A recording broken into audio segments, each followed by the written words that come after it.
Perhatikan,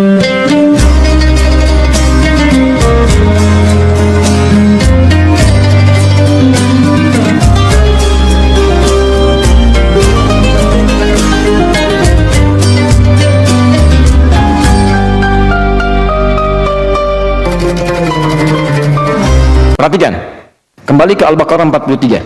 Wa aqimus shalah, tunaikan salat dengan sempurna. Wa atuz zakah, keluarkan zakat dengan tulus, jangan pamrih. Tapi tidak berhenti ayatnya sampai situ. Padahal Allah bisa cukupkan, salat selesai, zakat selesai. Tapi tiba-tiba ayatnya berbunyi, waraka'u ma'arraki'in, rukuklah secara sempurna bersama orang-orang yang rukuknya sempurna.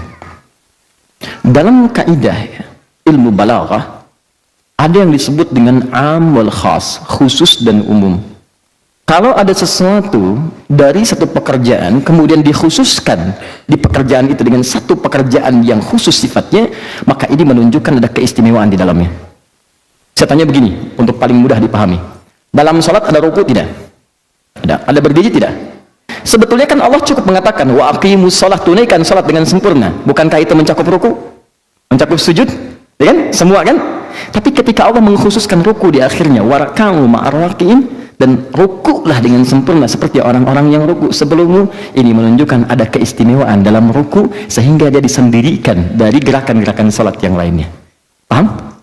Nah, kalau cara berpikir itu dipahami, kita akan bertanya, Ustadz, apa keistimewaan ruku itu dibandingkan dengan yang lain? Ya, berdiri ada keistimewaannya, sujud ada keistimewaannya, duduk di antara dua sujud istimewa. Tapi kenapa ruku disendirikan di sini? Apa keistimewaan yang disebutkan dalam Al-Quran? Maka kita turunkan ke ayat selanjutnya. Pertama, ini penegasannya dulu. Quran surah 22 ayat 77. Oke? Ya ayyuhalladzina amanu. Kus. Hai orang-orang yang telah menyatakan beriman kepada Rabbmu, beriman kepada Allah.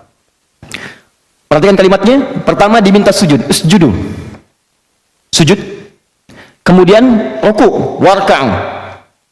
Kemudian wa'budu rabbakum, sembah Rabbmu. Waf'alul khaira, berbuat baik, la'allakum tuflihun. Perhatikan baik-baik.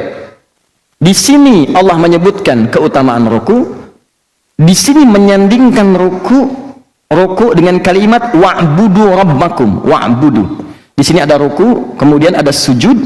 Setelah itu wa'budu rabbakum, wa'bud. Agak pelan-pelan saya terangkan supaya mudah dipahami. Wa'budu. Fokus. Ruku, sujud, sembah Rabbmu, wa'budu. Nah, kalimat wa'budu ini, teman-teman, tidak pernah disebutkan dalam Al-Quran kecuali di antara maknanya bermakna salat. Buka Quran surah ke-20 ayat ke-14. Innani anallahu, kata Allah, saya Allah. La ilaha illa ana, nggak ada Tuhan yang wajib disembah dan dipertuhankan kecuali saya. Fa'budni, fa'budni, sembah saya. Fa'budni, u'bud. Nih, kalau bentuknya jamak, u'budu ini. Fa'budu, u'bud itu tunggal, fa'budu itu jamak bentuknya. Karena itu ketika kita menyembahnya, kita katakan di pertemuan lalu, iyyaka na'budu. Masih ingat? Iyyaka na'budu. Nah, kalimat iyyaka na'budu bukankah diucapkan dalam salat? Ya, karena itu setiap ada kalimat u'budu, u'budu, u'budu, u'budni, itu makna pertamanya salat.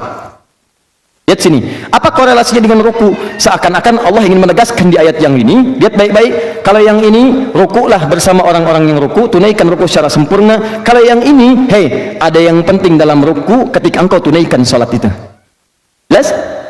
Tunaikan ruku dengan baik, sujud dengan baik, dan tunaikan salat dengan sempurna menyembah Rabbmu ketika engkau beribadah kepada Rabbmu. Ada isyarat di ayat yang kedua ini ketika mempertemukan, menyandingkan ruku dengan kalimat ibadah, seakan-akan Allah ingin katakan begini rahasianya, hei, saat ruku dekatkan dirimu dengan Rabbu, pasrahkan untuk menyembah Allah saja, bukan pada yang lain. Kenapa isyarat ayat ini muncul? Ini kisahnya. Dulu orang Romawi, orang Persia, kalau ingin menghormati rajanya, maka di antara kebiasaan mereka yang Romawi, dia akan ikatkan tangannya begini, kemudian dia ruku begini. Jelas? Ini adalah simbol kepatuhan, ketaatan, dan juga dikultuskan sebagai penyembahan kepada rajanya, ruku mereka. Ada di antara mereka yang sampai sujud. Anda lihat misalnya kayak ada film-film kolosal yang zaman dulu itu, kan suka ada gerakan-gerakan demikian, kan? Begini, kemudian ruku seperti ini, ya, membungkuk, ada juga yang sampai sujud. Allah turunkan ayat di sini, Allah katakan, ruku dan sujud hanya untuk disampaikan kepada Allah saja. Di ketika Anda pengen ruku, bukan sekedar ruku, bukan formalitas ruku. Kalau cuma ruku, jangankan Anda, yang non-muslim pun bisa ruku. Yang Romawi sudah ruku, yang Persia sudah sujud, anak-anak kecil juga bisa. Yang saya inginkan di ruku itu adalah kepasrahanmu saat ruku, dan engkau sedang berhadapan denganku. Hadirkan kepasrahan luar biasa, hadirkan penyembahan yang mutlak seakan-akan kau merasa berhadapan denganku. Di rahasia pertama diminta kita ruku, warka'u ma'arakin, Al-Baqarah 43. Rahasia yang kedua, saat kamu ruku, jangan sembarang ruku. Kamu mesti beda dengan yang Romawi, mesti lain dari yang Persia, mesti lain dengan yang anak-anak kecil. Saat ruku itu, hadirkan kepasrahan penyembahan kepada Rabbmu. Karena itu kalimatnya berbunyi, wa'budu rabbakum. Setelah ruku, sujud, wa'budu rabbakum. Itulah diantara perbuatan yang terbaik. Waf'alul khaira la'allakum tuflihun. Kerjakan yang baik, salat yang baik, ruku yang baik, sedekah dan sebagainya. Tapi yang paling mulia ketika engkau bisa ruku dengan hebat dan pasrah kepada Allah. Paham? 3.